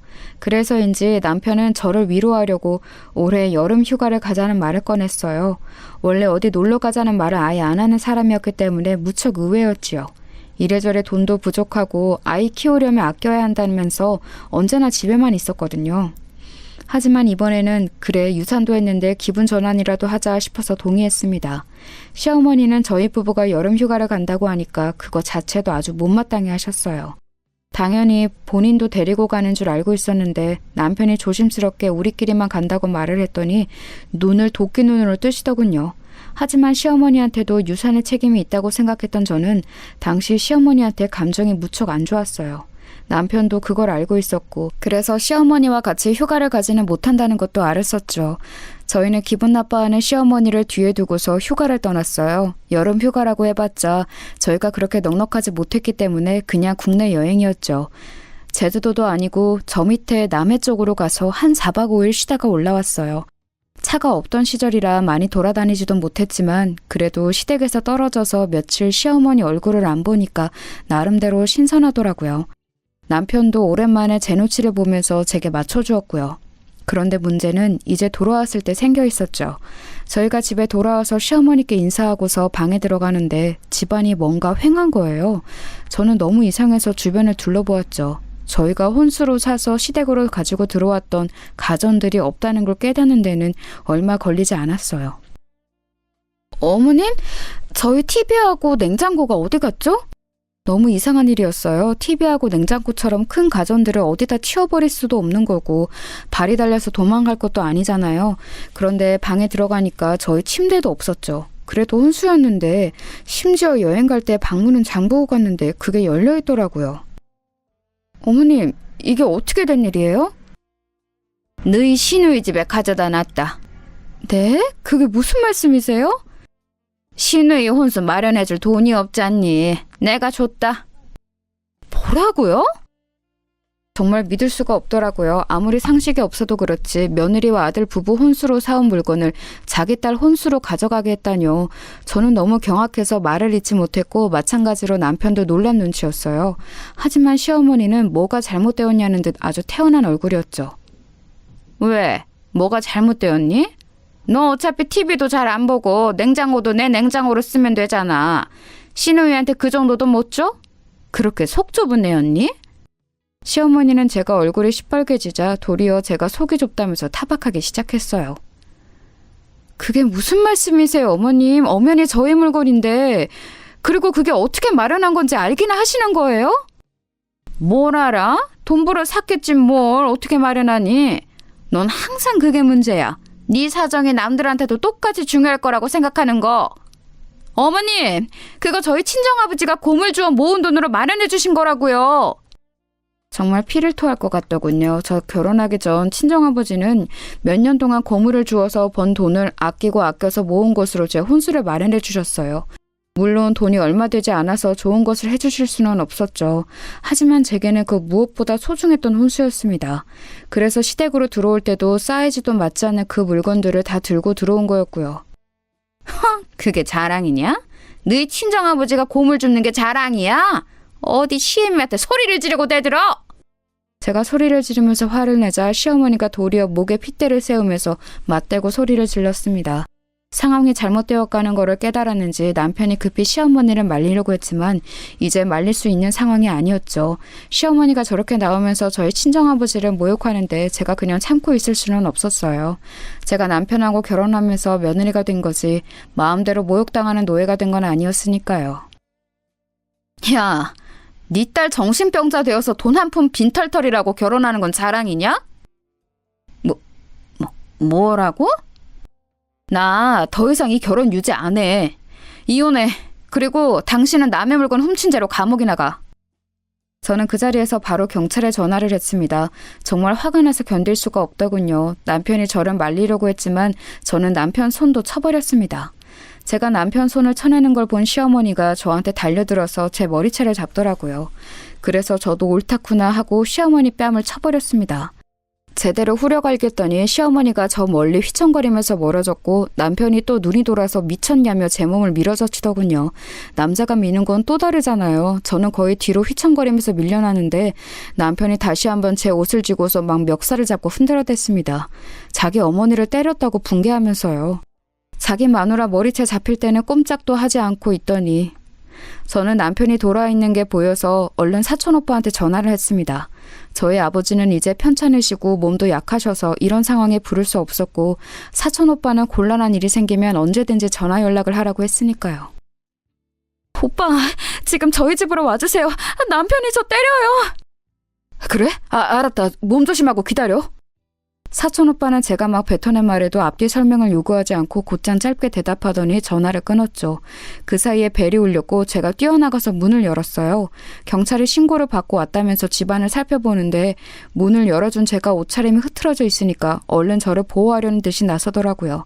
그럴 수밖에 없는 게 시어머니가 제 머리채를 잡아서 머리가 산발이었고 남편이 제 멱살을 잡아서 옷이 다 늘어나 있었거든요. 누가 봐도 가정폭력이라도 당한 듯한 모양새였죠.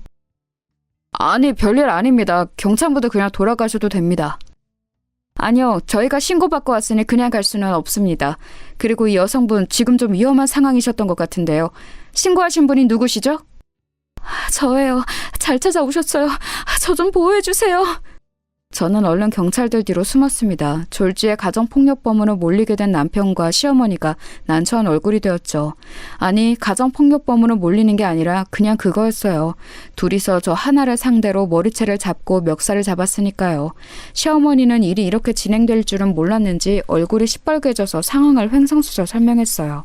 하지만 경찰들은 그리 귀담아 듣지 않았고 남편은 그걸 눈치채고서 얼른 시어머니를 맡고서 자기가 대신 설명을 했죠. 경찰들은 그걸 듣고서 저한테 상황을 물었어요. 누가 봐도 제가 피해자니까 그건 당연한 일이기는 했습니다. 저는 시어머니가 저희 혼수에 손대고 전부 시누이 집에 가져다 옮긴 것부터 제가 화를 내자 생긴 일까지 모두 설명했습니다.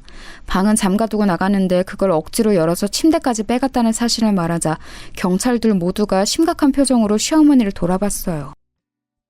이건 절도죄로 법적 처벌을 받을 수 있는 일입니다. 왜 그러신 거죠? 절도라뇨. 저는 그냥 제 집에 있는 물건을 딸에게 주었던 것뿐인데요. 아주머님 댁에 있더라도 소유주는 다른 물건이죠. 게다가 방문을 잠가두었는데 그거까지 억지로 열고 들어가셨다면서요. 내 집인데 왜 못 들어가고 내 집에 있는 물건인데 왜 내가 마음대로 처분하지 못하죠? 내 거실에 내 부엌에 있던 걸 딸에게 줬을 뿐이에요. 내 집안에서 일어난 일인데 경찰이 무슨 권한으로 들어오는 거예요? 그러니까 그 말씀은 지금 여기 며느리분의 말씀이 다 사실이라는 거군요. 경찰은 한심만나는 듯이 혀를 찼습니다. 그중 나이 먹은 경찰은 고개를 저으면서 시어머니한테 충고했어요. 빨리 며느리한테 사과하세요. 법적 처벌까지 가지 않게요. 하지만요. 아니요, 저 사과 안 받을래요. 그냥 법적으로 처리해주세요. 절도하고 폭행죄로요. 제가 딱 잘라 말하자 경찰도 꽤 난처한 표정이 되었습니다. 집안 싸움에 자기네가 끼면 곤란하다는 투였죠. 남편이 그 기류를 읽었는지 재빨리 경찰한테 말했어요. 예, 이거 집안일입니다. 시끄럽게 해서 죄송합니다. 제가 어떻게든 이 두 사람 화해시킬 테니까 경찰분들은 그냥 가셔도 괜찮습니다. 죄송해요, 정말. 이거 참 어떻게 해야 하나. 제가 피해자인데 제 말대로 해주셔야죠. 저는 기가 막혀서 빽 소리를 질렀지만 경찰들은 귀담아 듣는 것 같지 않았어요. 이 자리에서 남자는 남편 하나라서인지 남편 말만 듣는 것 같았죠. 게다가 골치 아픈 집안 싸움에서는 빠지고 싶어하는 눈치가 역력했어요. 그런데 그때 열려있는 현관문으로 다른 사람이 들어왔어요. 훤칠한 그 사람을 보고 저는 너무 기뻤죠. 바로 큰사촌 오빠였거든요. 제 편을 들어줄 사람이 왔다는 사실에 얼마나 든든했는지 몰라요. 사촌 오빠는 경찰들과 남편, 시어머니를 보고서 제 흐트러진 차림새를 보더니 곧장 얼굴이 험악해졌습니다. 사촌 오빠는 다가와서 경찰들한테 명함을 주고서 자기소개를 했어요. 예, 사촌 오빠입니다. 무슨 일이 벌어졌다고 도움청에서 급하게 왔는데 어떻게 된 상황이죠? 법무사라고 적힌 명함을 받아든 경찰들은 좀 당혹스러워하더라고요. 당연히 변호사까지는 아니어도 법률 관련 일을 오래 한 티가 나는 사촌 오빠가 나타났으니 자기들이 일 처리를 미흡하게 하면 상당히 난처해질 것은 분명했죠. 남편도 사촌 오빠를 잘 알고 있었으니 당연히 당황했고요. 이직 전 원래 일하던 사무실에서 상사였으니까요. 일이 잘못되어 가는 것을 깨닫고서 시어머니도 당황해서 저희 얼굴만 번갈아서 봤어요. 저는 사촌 오빠한테 간단하게 지금 상황을 설명했습니다. 그 이야기를 들으면서 사촌 오빠의 얼굴이 점점 더 험악해져 갔고 심지어 저희 아버지가 고물을 모아 사주신 혼수를 신우이한테 멋대로 주었다는 이야기에 정말 화가 많이 난 얼굴이 되었는데요. 남편은 급하게 이런저런 변명을 늘어놨습니다. 그게 시어머니가 그러려던 건 아니실 거다. 정말 신우이한테 혼수 사줄 돈이 없었다. 저희 사정 아시지 않느냐. 참 말이 많았죠. 하지만 사촌 오빠는 그런 남편을 거들떠도 보지 않고 경찰들한테 집중했어요. 법대로 처리해 주실 거죠? 다른 건 바라지 않습니다. 아, 물론이죠. 물론입니다. 참고인 조사에서 절도죄하고 폭행죄 검토하겠습니다. 감사합니다. 남편과 시어머니가 기겁해서 경찰들한테 달라붙었지만 뭐 어차피 벌어진 일인데 어쩌겠어요. 저도 절대 선처를 바를 생각이 없었고요. 사촌 오빠는 저를 데리고서 곧장 시댁을 나와서 친정집에 데려다 주었어요. 아니, 너 어쩐 일이냐? 아버지가 놀라서 저를 보셨고 저는 아버지를 보자마자 눈물이 나서 견딜 수가 없더라고요. 얼른 뛰어가서 아버지한테 안겼고 뒤이어온 사촌 오빠가 사정을 설명해 주었습니다.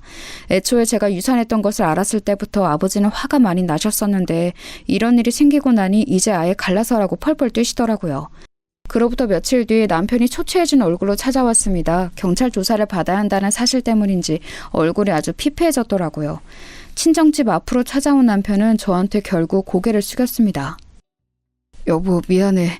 어머니도 미안하다고 전해달라고 하셨어. 어떻게 안 될까? 이건 절도죄라서 내가 뭘 어떻게 해줄 수가 없어. 그리고 내가 왜? 뭘 어떻게 할까? 바라는 건 다 해줄게. 남편의 기가 죽은 얼굴로 말했습니다. 저는 그 얼굴을 바라보다가 대답했죠. 합의는 해줄게. 그럼 판결 시에 참작되겠지. 대신 이혼하고 돈으로 보상해.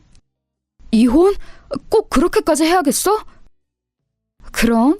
내가 이 상황에 당신하고 계속 같이 살고 싶을 것 같아? 제가 그렇게 쏘아붙이자 남편은 결국 고개를 숙였습니다.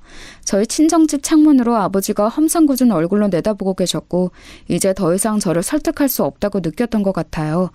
그때 이혼을 결정하고 결국 합의혼을 한 뒤에 시어머니가 가져간 혼수를 돈으로 보상까지 받고 절도와 폭행권에 대해서도 바라는 대로 합의하고 선처해달라고 했습니다. 결국 그렇게 해서 그 징그러운 집안하고 헤어지게 되었어요. 개인적으로는 아주 깔끔하게 잘 헤어졌다고 생각합니다. 저는 그래서 지금 친정집에서 살면서 다시 사무실에 나가고 있어요. 사촌 오빠가 잘했다면서 사무실에 다시 나오라고 자리를 마련해줬거든요. 요즘 세상에는 결혼 안 하고 사는 것도 괜찮겠다 싶어서 현재 생활에 만족하고 있어요. 여러분도 만약 남편이나 시댁이 선을 넘는다면 참지 말고 떨쳐내고 나오시는 걸 생각해 보세요. 다른 인생이 기다리고 있을지도 모르니까요.